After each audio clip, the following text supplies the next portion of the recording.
What's going on, everybody? What's going on? And we fade out. All right. Welcome to the Drew Deeks channel pregame edition, folks, for the Bruins and Habs. We got some breaking news that just dropped about an hour or less ago, maybe 33 minutes ago, gentlemen, to be exact. But I think we gotta bring this in. So first of all, I want to welcome Paul and John of the show Habsolutely locally here in Niagara Falls. All Habs, all show. In fact, we've got a graphic to show you guys there. Let me just get my banner out of the way here. So we got Habsolutely all Habs, all show every single Wednesday at noon o'clock. You can listen live on internet radio. I actually do join these fine gentlemen. Here they are as well every Wednesday at noon live on 4680q.com. You can catch their show. I do join them in studio, which is the most fun. Actually, this is different for us guys. I mean, I'm having you for the first time on my channel, but this is the first time on in this format because we're used to being in person, and the dynamic is pretty fun. It gets pretty fun there, boys.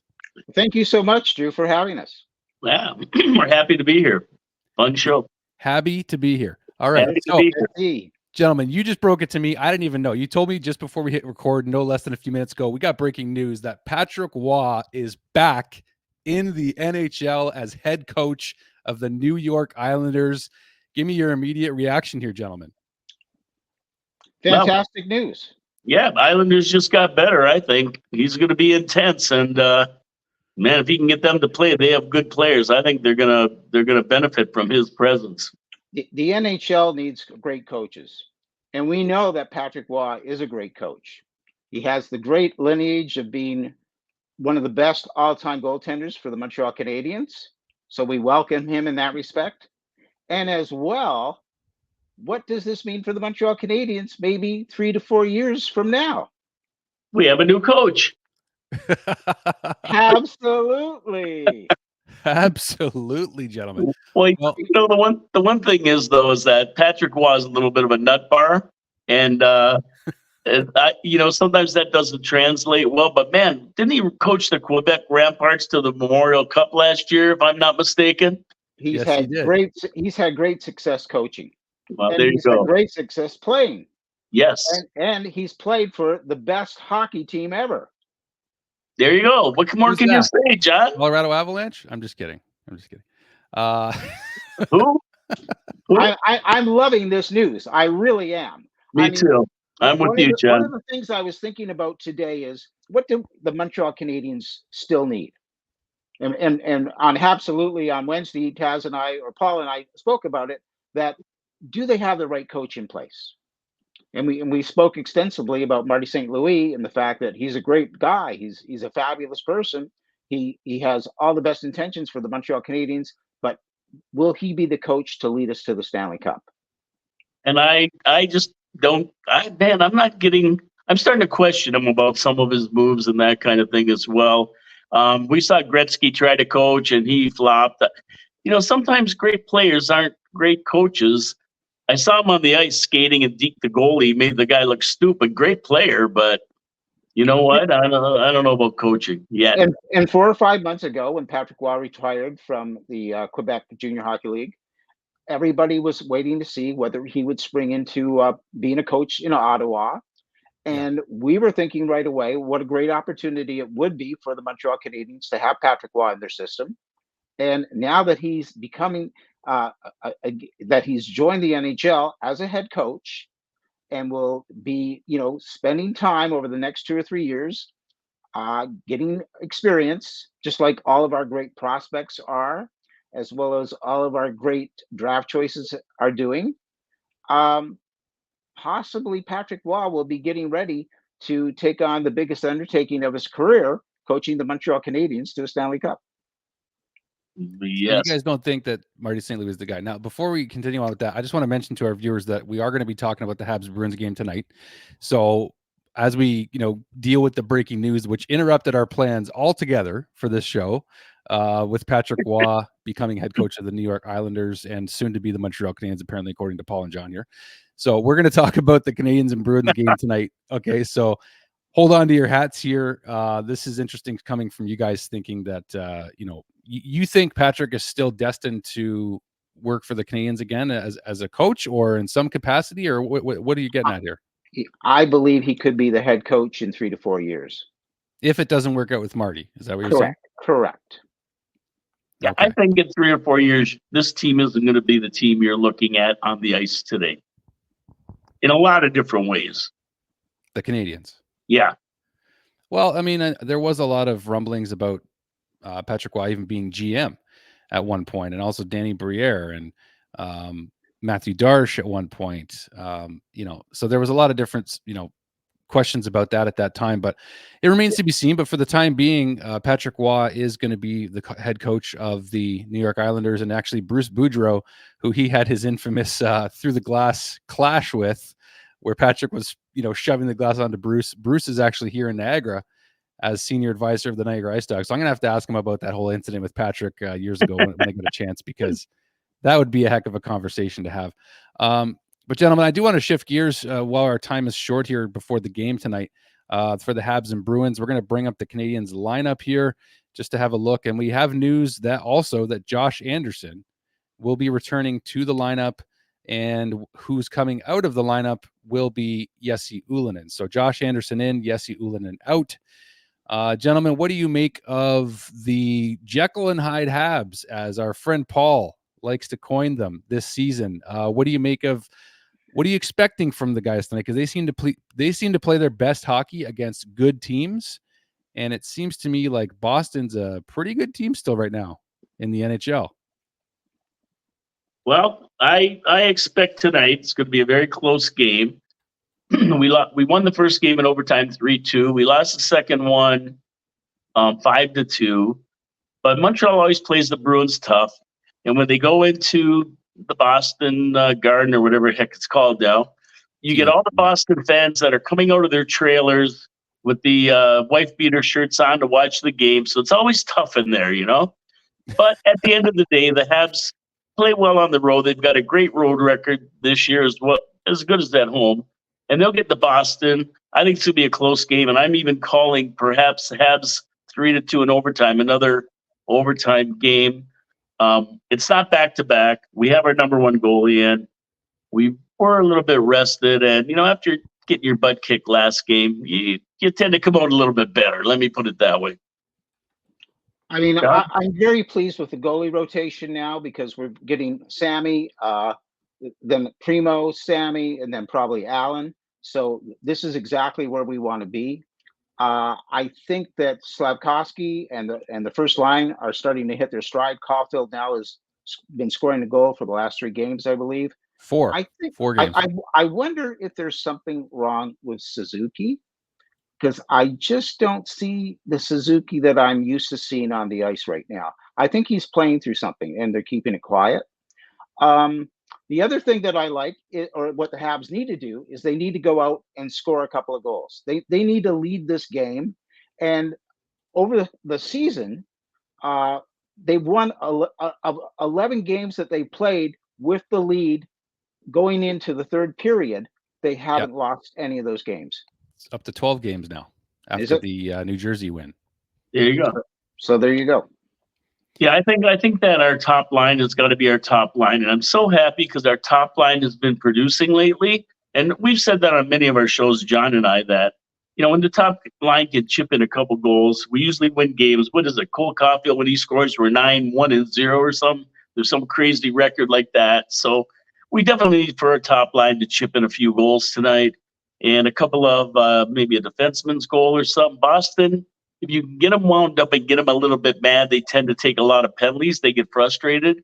So we're looking to be a little bit speedier, make them chase us a bit, take a few penalties, get them frustrated, and then they're morons. And I also like the injection of a different player in every game. So the fact that Ylonen is coming out, Anderson is coming in, that makes the team stay awake. Yeah, and Anderson's always in there chipping away, frustrating people as it is. Gallagher will be his usual self. Hey, I like the Habs tonight, to be honest with you. Yeah, I mean, they always get up for these games this is their biggest rival, right? And Gallagher loves playing in that building. It's his favorite building to play in. I've got him picked in my Tim Hortons picks. I think it's going to be a tough game, but I do think that the Canadiens are are up for it. And like you mentioned, the defense pairings. Let's take a look at that here, guys. So let's look at the defense pairings. I like that they've got Caden Gooley now with Michael Matheson. They got Gooley away from Justin Barron, who is in the lineup. Jonathan Kovacevic is still out, just like last game. So we've got Caden Gooley, Michael Matheson, Jaden Struble with David Savard, and Jordan Harris with Justin Barron. So these guys are in tough against your Marchands and your Pasternaks and your Krejcis and all these guys. Well, is Krejci still with the Bruins? Like I'm no, he retired. He retired. I mean, okay. I no like David Krejci. I like the fact that they broke up Matheson and Savard. I think that's important because they both like to score goals. And so the fact that they're separated gives you that opportunity more times on the ice. Yeah, I think so. And they're pairing each of these guys with players that are veteran players. Like you got Gooley with Matheson. That's your number one defenseman. Yes. Struble with Savard, a veteran pairing. And then Jordan Harris and Justin Barron is kind of the quote, not rookie line, but they're the youth line, if you will, the youth pairing. But how big of a factor do you think Sam Montembeault needs to be tonight? Sammy's been playing very, very well lately. So how important is it for him to stay strong to start this game, guys? Well, Allmark is in that, and he's going to give you a good game.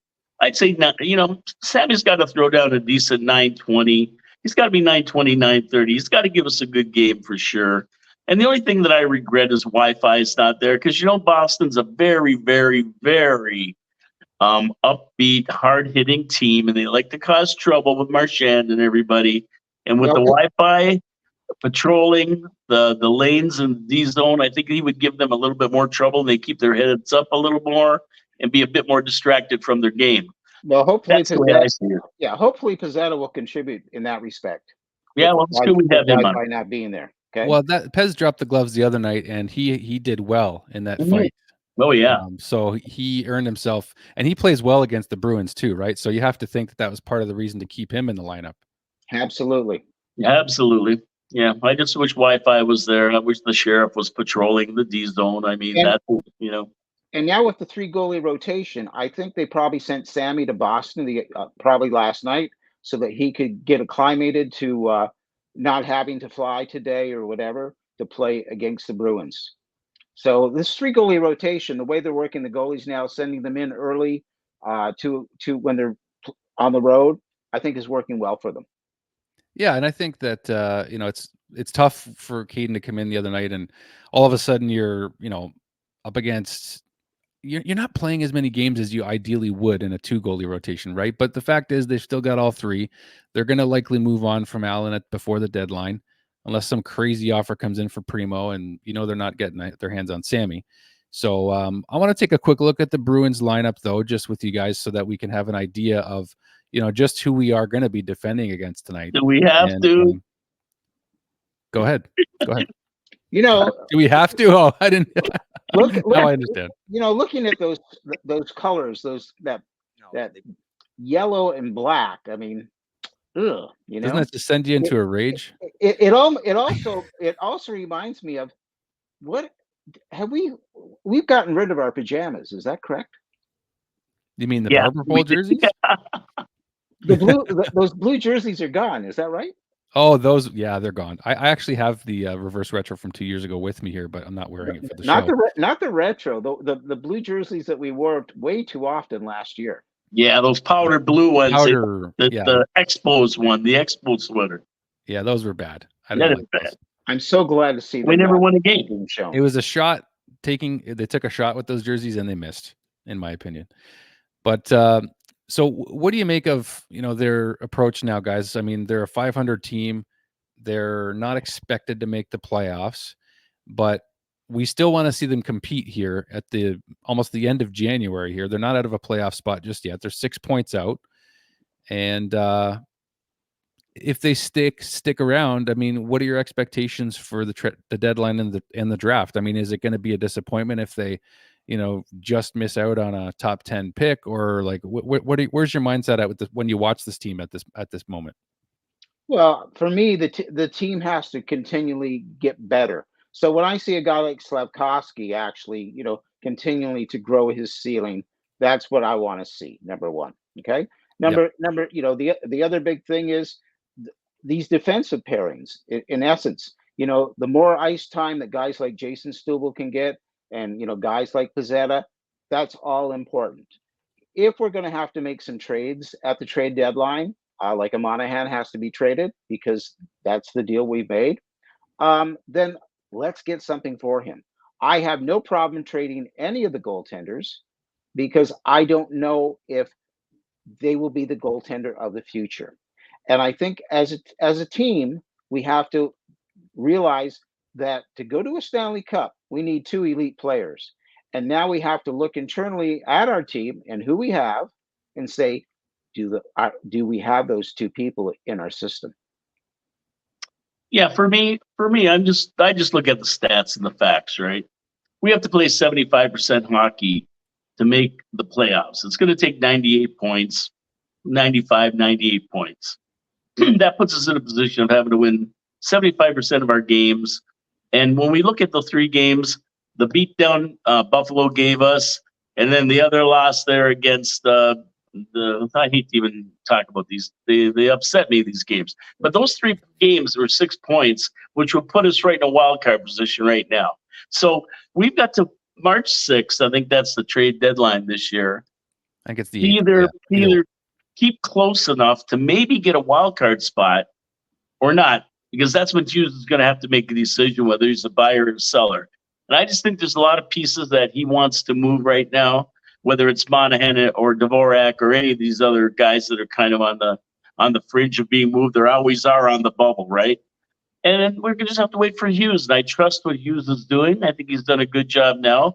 But even after the March 6th trade deadline, on March 16th, we faced the Dirty Dozen. And this Dirty Dozen is probably going to put an end to our season. It's brutal. So whether we are in position on March 6th or not doesn't matter. It's coming to the 16th, but that is well after March 6th. So, hey, I trust Hughes to do what's right. I think he's done a good job thus far, and I'll give him the rope to be able to make us better for next year and look for the playoffs next year. I mean, I realize a lot of Canadian fans want to see the team in the playoffs as much as I would love to see them as well. But what I really want to see that next year we are in the playoffs, that we're not fighting for a wild card spot, that we know as the season progresses, we will be in the playoffs. Yeah, we have to do it the right way. There's no way around it. The whole rebuild here. And I think that Sean Monahan will be a hot commodity, as was reported by Darren Dreger last week. He will be one of the first pieces moved, they believe, of their list on the trade bait list. So there's a promise. I think there's a promise there with him and Ken Hughes, right? Yeah, there is an agreement made that if the Canadiens are not in a playoff position, that they're going to move Monahan to a contender. He's 29 years old. He's still a very serviceable centerman for a contending team. And, then it's going to be a question of, can Yoel Armia maybe stay hot, and can we get like a third or fourth round pick for him, or David Savard, Jake Allen? I think those are kind of the key players. I mean, Dvorak can't be traded now because of injury. So that just can't happen until next season, where he's got another year left on his deal, and let's kind of see where he's at. But I appreciate all the thoughts, gentlemen. It's been great to get you guys on for the first time here on the Drew Deeks channel. So thank you. These guys have had me on their show probably 3 or 4 times. They live close. Their studio is so close to my home. So they'll call me last minute sometimes and be like, "Hey, you want to pop into the studio?" I'm like, "I'll be right there." Drew, are you sitting in your bedroom right now? I'm not. I'm actually in Kingston, Ontario. I'll be going to see our friend Owen Beck tomorrow play with the Saginaw Spirit versus the Kingston Frontenacs here, and also meeting up with another podcaster who inspired this channel, Mr. Steve Dangle, who covers the Toronto Maple Leafs on his YouTube channel, and formerly of Sportsnet, now with his own network, SDPN. So I'll be meeting up with him and their crew tomorrow for a skate in the morning at the Kingston Arena, and then they'll be recording a podcast tomorrow live with us there after the Kingston Frontenacs game. So it's going to be a blast. Yeah, it should be good, man. Sounds great. Are you getting to move on to Montreal at all after that, or not? Because you're almost there. You're at Kingston, right? Yeah, I see is that a puck you got in your hand there? So this is a puck. This is probably my oldest piece of memorabilia. It's a Habs insignia puck from the late 50s. Okay. And I should mention, guys, I mean, let's be clear here. These gentlemen here have seen some very good Canadiens teams over the years, okay? We're not trying to, point fingers here, but they're a little bit more mature than I am, okay? Let's just put it that way. Just a little. Well, let me put it this way. I saw the late 50s Stanley Cup with Rocket Richard. Oh, that is awesome. I don't care what anybody says. Probably John did too. Never mind. He doesn't want to tell anybody. I don't want to say that. Yeah. Drew, I'll see you at Doc McGilligan's next Saturday night. As a matter of fact, you just might, because well, actually, I think I might have plans that night, but I will see you, both of you, sooner than later. So again, folks, if you do want to check out John and Paul's show, please do. Absolutely, all Habs, all show. I'll try to send out a link whenever I'm joining them for a show. These guys are great.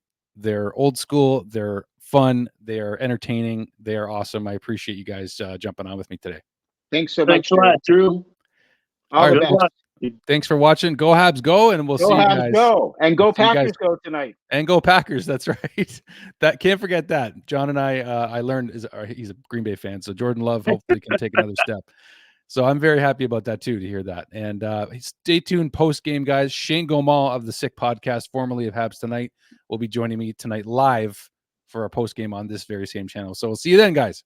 I'll be watching. Au revoir. Au revoir, mon ami. Au revoir. Thanks, everybody.